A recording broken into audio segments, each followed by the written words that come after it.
రాష్ట్రంలో చాలా అభివృద్ధి జరుగుతుందండి.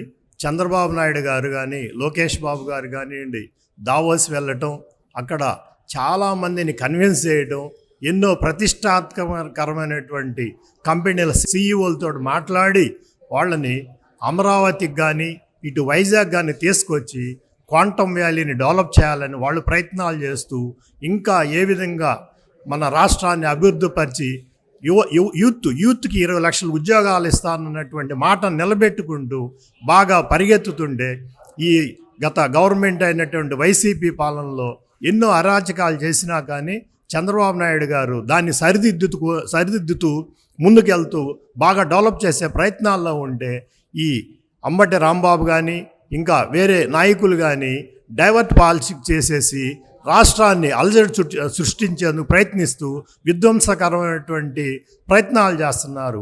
కానీ దీనివల్ల రాష్ట్ర ప్రజలు చాలా నష్టపోయేటువంటి అవకాశం ఉంది. ఎందుకు వీరు ఇలా చేస్తున్నారంటే అభివృద్ధి, రాష్ట్ర ప్రభుత్వం చేసేటువంటి అభివృద్ధిని చూడలేక వాళ్ళు ఈ రకంగా చేయటం అనేది మంచి పరిణామం కాదండి.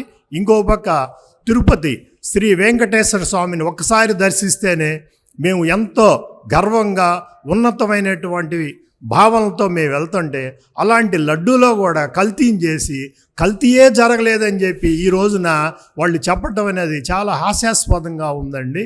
అలాంటి ప్రయత్నాలు మానుకొని మీరు కూడా అవసరమైతే గవర్నమెంట్కి చేయూతనిచ్చి రాష్ట్ర ప్రజలను ఇంకా ముందుకు తీసుకెళ్తే బాగుంటుందని కోరుకుంటున్నామండి.